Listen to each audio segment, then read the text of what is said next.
죽이려고 총을 쏜 사람이 무색하게 빗나간 총알은 짧은 시간에 나비 효과를 만들어서 트럼프를 대통령으로 정확히 올려놓는 역할을 하는 것 같습니다.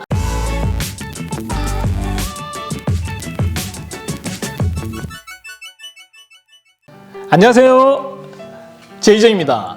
죽이려고 총을 쏜 사람이 무색하게 빗나간 총알은 짧은 시간에 나비 효과를 만들어서 트럼프를 대통령으로 정확히 올려놓는 역할을 하는 것 같습니다. 지금으로 보자면 별다른 이변이 없는 한 트럼프가 대통령이 될 것 같기는 합니다. 뚜껑 열어봐야지 알겠지만요. 모두 잘 아시겠지만 트럼프는 대선 승리 시 기존 3%인 미국 관세율을 10%까지 끌어올리는 보편적 기본 관세를 도입하겠다고 공약한 상황입니다. 전체적으로 싹 다 올리겠다는 얘기죠. 보편적 기본 관세가 도입이 되면 어쩔 수 없이 물가는 올라가게 됩니다. 지금보다 좀 더 심한 인플레이션이 오는 거죠. 지금 패스트푸드에서 1번을 시키면 13불 정도 나오더라고요. 심하죠. 근데 이제 그게 더 심해지겠죠. 집을 짓는데도 비용이 더 들어가고요. 고치는데도 돈이 더 들어갈 것이라는 것입니다. 수입 재료가 올라가니까 최소한 그만큼은 부동산 가격이 안 올라갈 수가 없는 상황이 된다는 것입니다. 그리고 소득세를 감면하겠다는 것이죠. 소득세를 감면하면 소득세를 내지 않는 만큼의 그만큼의 돈이 어디 다른 데를 거치지 않고 바로 시장으로 흘러나오게 될 것입니다.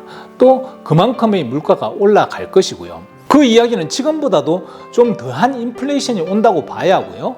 인플레이션에 느리지만 거대하게 반응하는 것이 부동산입니다.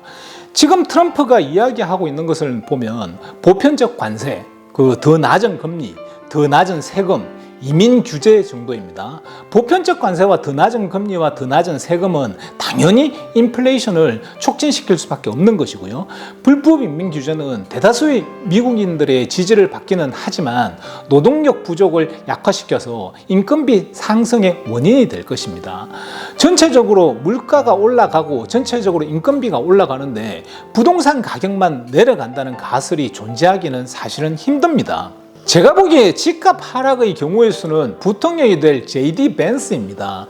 이 양반이 줄기차게 주장해왔던 것이 구글을 해체해야 된다고 했었거든요. 진짜 구글을 해체해버리고 완전 박살을 내버리면 부동산 가격이 하락할 수도 있습니다. 하지만 그건 사실 현실성이 없죠. 거꾸로 그것 때문에 구글 내려갔을 때 요즘 구글 주식 사야 된다고 생각을 합니다. 다들 그렇게 생각을 하시겠지만 제 생각에 트럼프가 대통령이 되면 미국은 더 강해지고 기존보다는 미국이 전쟁에 참여하는 횟수가 좀 줄어들 것 같기는 합니다. 그와 더불어서 어느 정도의 기대치보다 상향 조정될 인플레이션은 피할 수가 없다고 봅니다. 그래서 제가 앞전 영상에서 올해 8월에서 12월 정도가 자금력이 약한 부동산 구매자들에게는 거의 마지막 찬스가 될 거라고 말씀을 드린 것입니다. 자금력이 좋은 돈 많은 사람들은 사실은 대통령이 누가 되든 어떤 시기든 사실 별로 상관없습니다. 그리고 꼭 아셔야 하는 것이 큰 에코노믹 크래시는 영원히 안 올 것 같지만 언제든 오기는 옵니다. 그게 당장 내년일 수도 있고요. 그런데 그걸 기다리면서 투자를 하지 않는 것은 소탐대실 정도가 아니고 그냥 멍청한 것입니다. 에코노믹 크래시가 오면 남들만 힘들어지겠습니까? 남들은 10 힘들고요. 본인은 100 힘들어집니다. 똑같은 강도의 고통을 받더라도 남의 고통은 좀 덜 아픈 것 같으니까요. 언제고 에코노믹 크래시는 올 수 있으니 안전하게 헤지를 잘해서 투자를 하셔야 한다고 누차 말씀을 드리는 것입니다. 투자를 아예 안 하는 것보다 더 위험한 것이 무리해서 투자하는 것이라는 건 굳이 설명을 안 해도 다들 잘 아실 것입니다. 그리고 관세 있지 않습니까? 무역업을 해보신 분들은 아실 텐데요. 관세는 올린다고 금방 시장에 효과가 나타나지는 않습니다. 특정 몇몇 물품들은 금방 효과가 나타날 수도 있지만 일반적인 대부분의 물품들은 효과가 바로 나타나지는 않습니다. 왜 그러냐면요. 보통의 경우 관세를 언제부터 얼마를 올리겠다고 이렇게 발표를 하죠.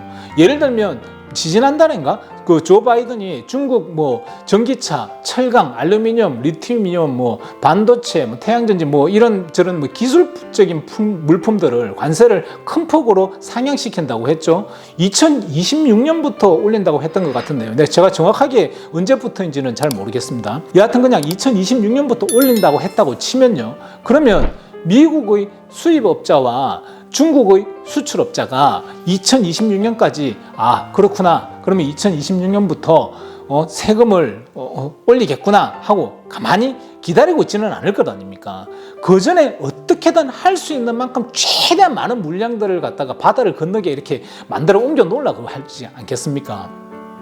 그리고 그 물건들이 한동안 시장 안에서 돌게 될 것입니다. 이렇게 보면 됩니다.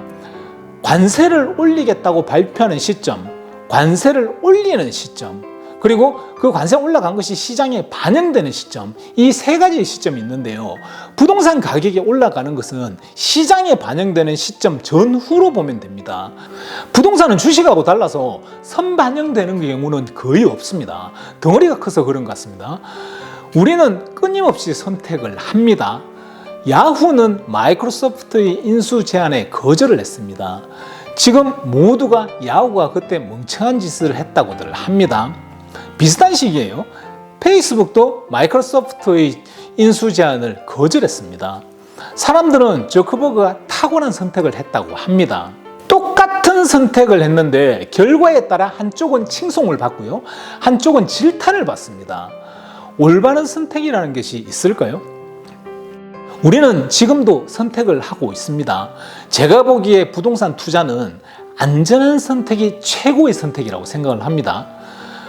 부동산 투자는 욕심을 조금 버리고 안전 제일 위주로 하면 등 뜨시고 배부른 정도는 금방 됩니다.